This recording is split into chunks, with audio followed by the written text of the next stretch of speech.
इस समय एक्सक्लूसिव बातचीत करने के लिए जुड़ रहे हैं केंद्रीय मंत्री हरदीप पुरी। हरदीप जी, आपका अभिनंदन है न्यूज 18 पर।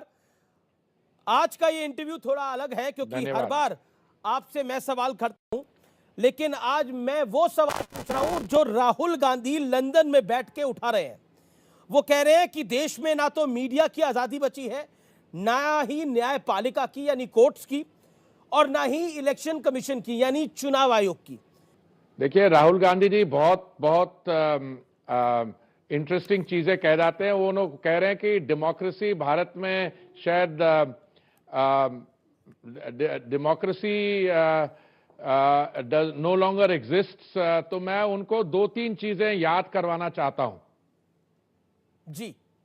हमारे इतिहास में 1947 से लेकर एक ही ओकेजन है जब फ्रीडम ऑफ स्पीच और सिविल लिबर्टीज जो हैं वो सस्पेंड कर दिए गए थे। वो था जून 1975 में, जब उनकी ग्रैंडमदर ने भारत में इमरजेंसी डिक्लेयर की। उसके अलावा मुझे कोई इंसिडेंट पता नहीं है जब कि कॉन्स्टिट्यूशनली जो गारंटीड फ्रीडम ऑफ स्पीच और सिविल लिबर्टीज हैं, they had been suspended. Number one.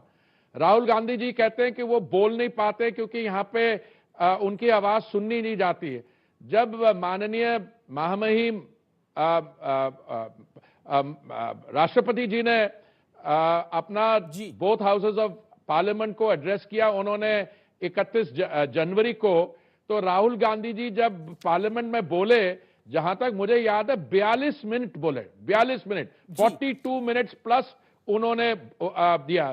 तो वो कहते हैं उनको बोलने का मौका नहीं दिया जाता। मैं उनसे पूछता हूं, कई तो सेशंस होते हैं जब उनकी अटेंडेंस 0 होती है, और वो केरला से इलेक्टेड है। तो केरला से भी जो एवरेज टाइम अटेंडेंस, जो एवरेज अटेंडेंस है, उससे भी उनका अटेंडेंस रिकॉर्ड उससे कमजोर है, उससे कम है। और अगर आप देखिए कितने मेंबर्स ऑफ पार्लियामेंट सवाल पूछते हैं, वो भी नहीं पूछते। सो इन सम रिस्पेक्ट्स ऑनरेबल राहुल गांधी, जो मुझे पता नहीं वो कैम्ब्रिज विश्वविद्यालय में जब बोल रहे थे, वो क्लासरूम में कुछ लोग बैठे थे, कुछ स्टूडेंट्स हैं, उनको क्या प्रूव करना चाह रहे थे कि उनका जो नाम है वो तो गांधी नेहरू परिवार, वो तो भारत के जो फ्रीडम स्ट्रगल उसके साथ जुड़ा हुआ है। Mahatma Gandhi was the father of the nation. तो इनके साथ कोई रिश्तेदारी नहीं है, पर इन्होंने गांधी नाम तो कहीं और से लिया है। पर जो नेहरू फैमिली भी है, आप देखिए इनकी पैदाश तो 50 साल पहले हुई। कब हुई इनकी 50? और जो इंडियन नेशनल कांग्रेस है, it was born in 1885 through the efforts of Alan Octavian Hume, Annie Besant, etc. उनकी बहुत कंट्रीब्यूशन है। A.O. Hume, Alan Octavio Hume। अब ये राहुल गांधी जी, जिन चीजों के बारे इनको समझ नहीं है, अब जब कांग्रेस पार्टी की सरकार थी, मैं आपको याद करवाना चाहता हूं 2009 में इंफॉर्मेशन टेक्नोलॉजी एक्ट थी, जिसका सेक्शन 66A है, जिसमें इन्होंने इंट्रोड्यूस किया और कहा कि अगर कोई आप मैसेज किसी को फॉरवर्ड करते हैं जिसमें कोई निंदा या क्रिटिसिज्म हो, then it can be allowed. ये democracy, it can be democracy जिन्होंने 1975 में खत्म की है, वो और कर रहे थे, कर्ब कर रहे थे डेमोक्रेटिक सेंटिमेंट को।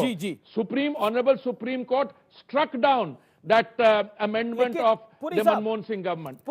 पुरी साहब, मेरा अगला सवाल आपसे ये, वो कह रहे हैं कि भारत की स्थिति जो है, उन्होंने एक बड़ी बात बोली राहुल गांधी जी ने, उन्होंने बोला भारत की स्थिति यूक्रेन जैसी हो गई है। इस विषय पर आप क्या कहना चाहते हैं? ये राहुल जी के बोल। देखिए, मैं तो देखिए राहुल जी के तो कई कहने की चीजें हैं, मैं वही आपको एक दो उदाहरण दे रहा था। अगर भारत की स्थिति यूक्रेन जैसी है तो मैं तो कहूंगा तो फिर तो कोई प्रॉब्लम ही नहीं है। भारत की जो इकोनॉमी है वो इस समय ग्रो कर रही है 6.5% पे। भारत की इकोनॉमी जो है, उन्होंने 224 करोड़ वैक्सीन मुफ्त की है। यूक्रेन में क्या हालत है, इनको कहिए कैम्ब्रिज से थोड़ा सा डिटूर लेके वो कीव जाएं और देखें वहां पे भारत को यूक्रेन के साथ कंपेयर करते हैं। इन्होंने और भी बड़ी दिलचस्प बातें कही। इन्होंने कहा कि जयशंकर जी को खास चीन की समझ नहीं है। तो मैं इनको याद करवाना चाहता हूं कि 2008 में राहुल गांधी जी ने एक MOU साइन किया था इंडियन नेशनल कांग्रेस ने चीन के साथ, और इन्होंने यह भी कहा था कि तो चीन का बेल्ट एंड रोड इनिशिएटिव है, बड़ा विजनरी है। इनसे पूछिए कि जिन देशों ने बेल्ट और रोड इनिशिएटिव में पार्टिसिपेट किया है क्या स्थिति है? एक जगह तो 8 बजे बिजली बंद करने जाती है और दूसरी जगह में $4 बिलियन का तो क्रेडिट लाइन हम दे चुके हैं। देखिए, राहुल गांधी जी यूक्रेन के साथ कंपेयर करें, क्या करें, मुझे तो इसका कुछ सिर पैर नहीं नजर आता। लेकिन एक बात तो है पुरी साहब, उन्होंने आपको, हमको, सबको बिजी कर दिया है होली के इस त्योहार में, यानी खबर बना दी है। देखिए, आपको मैं सीरियसली कहना चाहता हूं, आप एक सीरियस न्यूज एंकर हैं, आप बड़े दिलचस्प प्रोग्राम करते हैं। मैं आपसे यह पूछना चाहता हूं, ये जो मैंने आपको चीन के बारे में, डोमेस्टिक डेमोक्रेसी के बारे में बात की, इसको आप कितना सीरियसली लेते हैं जो राहुल गांधी कहते हैं? तो आपको बिजी जरूर कर दिया, और बिजी करते में सबको थोड़ा मजा आ रहा है, मनोरंजन के लिए अच्छा है कि एक आदमी जो भारत जोड़ो यात्रा के बाद पहुंच जाता है to a half empty room in Cambridge, और वो बच्चों, आप उसकी जरा जो उनका इंटरैक्शन है और जो कुछ स्टूडेंट्स ने उनसे कहा है, स्टूडेंट हैं या जो भी हैं पार्टिसिपेंट, वो भी बहुत, उसको पूरा क्लिप लेके आप उसको प्ले करिए, फिर राहुल गांधी जी से पूछिए कि आप which part of the narrative are you peddling? नहीं, एक इंटरेस्टिंग पॉइंट है, राहुल गांधी को बिलीफ है, उनकी पार्टी को बिलीफ है, उनके नेताओं को बिलीफ है, राहुल गांधी के जो इर्द गिर्द लोग रहते हैं उनको बिलीफ है को एक ना एक दिन प्रधानमंत्री जरूर बन जाएंगे, एक ना एक दिन प्रधानमंत्री जरूर बन जाएंगे। लेकिन ऐसा लग रहा है कि राहुल गांधी अब यूके और यूएस को कह रहे हैं कि आइए आप देखिए, भारत के अंदर लोकतंत्र समाप्त हो चुका है, यहां पे किसी एजेंसी की किसी संस्था की कोई क्रेडिबिलिटी नहीं बची है। इस विषय को आप कैसे देखते हैं? देखिए, बिकॉज उनकी पार्टी उनको एक प्रधानमंत्री के रूप में देखती है आने वाले भविष्य में। हर एक डेमोक्रेसी में तो हर एक आदमी की ये जो एस्पिरेशन है, उनकी एस्पिरेशन, कोई प्रधानमंत्री बनना चाहेगा, कुछ, मैं उसको I respect that, but I would also say कि आप अपनी जो पॉलिटिकल फेलियर है और फ्रस्ट्रेशन है, इस समय दोनों लोकसभा और राज्यसभा में मिला के उनके 100 का आंकड़ा नहीं पहुंचता, उनके they don't have 10% of the seats in the Lok Sabha, तो इनको कैम्ब्रिज यूनिवर्सिटी में जाके कि भारत में डेमोक्रेसी फेल हो गई है, उसका भाषण देने के बजाय यहां पे आके थोड़ा ग्राउंड लेवल पे थोड़ा काम करें, तो मैं समझता हूं कि उसमें उनको ज्यादा लाभ मिलेगा।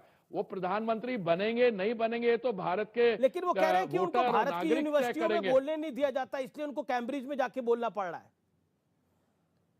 क्योंकि आप उनको मौका नहीं दे रहे। मैंने बोला, सांसद में तो हमने 42 मिनट उनका भाषण सुना, 42 मिनट, और जब सरकार की तरफ से जवाब आता है तो राहुल गांधी जो चले जाते हैं कहीं, हाउस में बैठे नहीं होते हैं। देखिए, इनकी जो हरकतें हैं वो बहुत अच्छी तरह रिकॉर्ड हो रही हैं। आपको याद है, एक बार कैबिनेट ने एक ऑर्डिनेंस अप्रूव किया था, राहुल गांधी जी उस समय देश के बाहर थे, उन्होंने वो ऑर्डिनेंस एक पत्रकार सम्मेलन में सबके सामने उसको फाड़ दिया।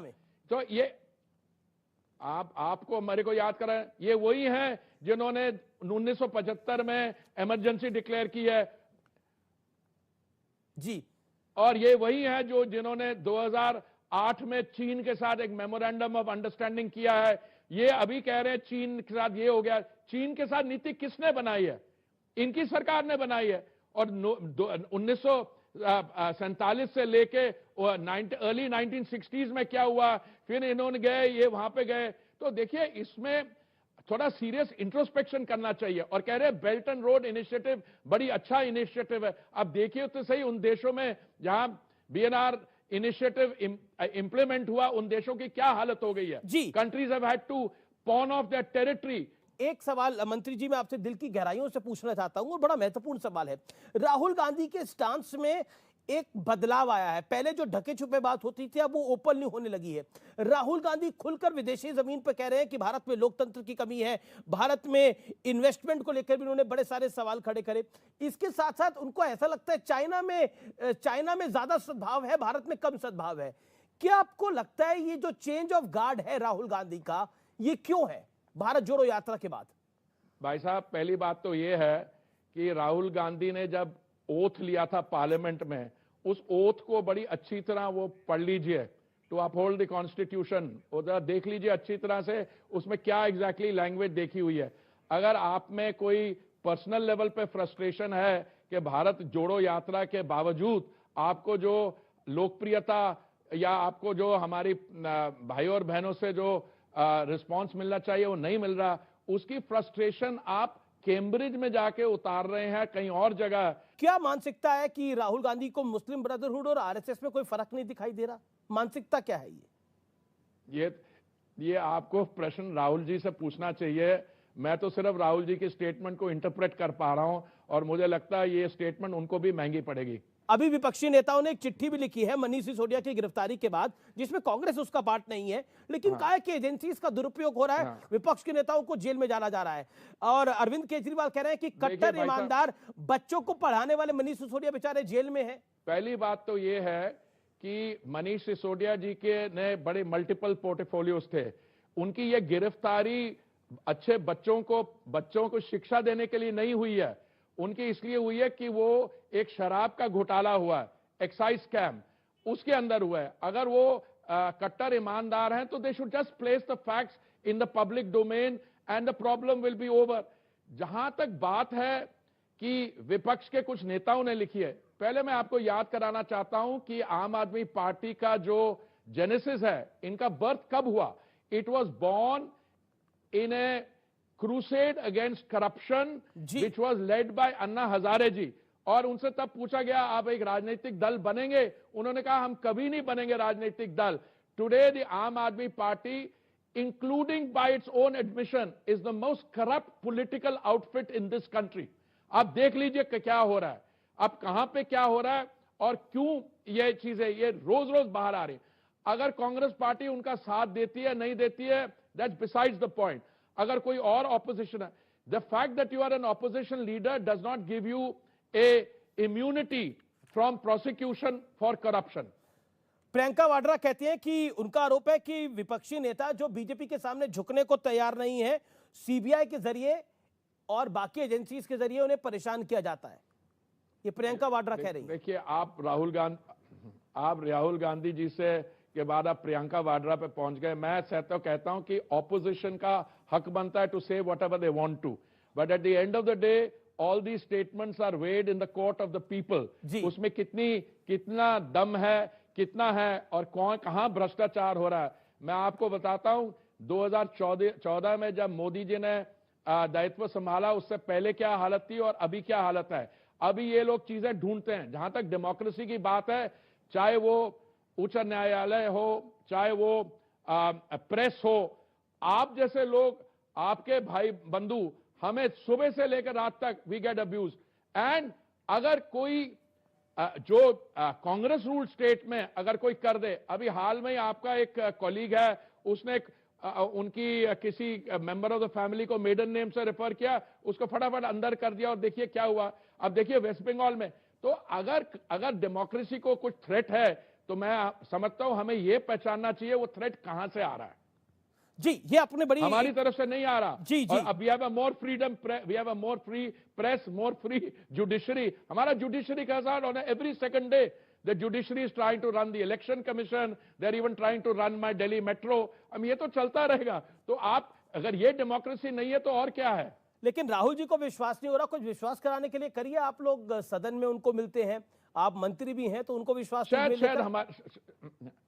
नहीं, आप जो भी सजेस्ट करते हैं मैं उनको चाय पे बुला लेता हूं, वहां पे लोगों से हम बातचीत कर जाते हैं। पर I think he prefers to speak to a semi empty hall in Cambridge rather than to people like me who have views on the subject.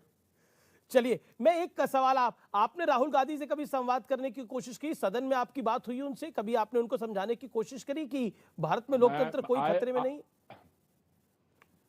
देखिए, I've had the privilege of knowing Mr. Gandhi for many years. There are many things about him which I admire. पर वो जो parliament में आके बोल जाते हैं और चले जाते हैं, नो मेरी जो मेरे ड्यूरिंग द 5.5-6 साल मुझे मिनिस्टर बने हुए, मुझे कोई ऐसा मौका नहीं मिला। पर अगर वो बात करना चाहे, we are always ready to try and exercise our margin of persuasion with him. चलिए, बहुत बहुत शुक्रिया, आपने हर सवाल का बेबाकी से जवाब दिया। Thank you so much Hardeep Puri ji. Thank you. मैं 50 सेकंड आपको देता हूं अलका जी शुरुआत की, और आपसे सवाल पूछता हूं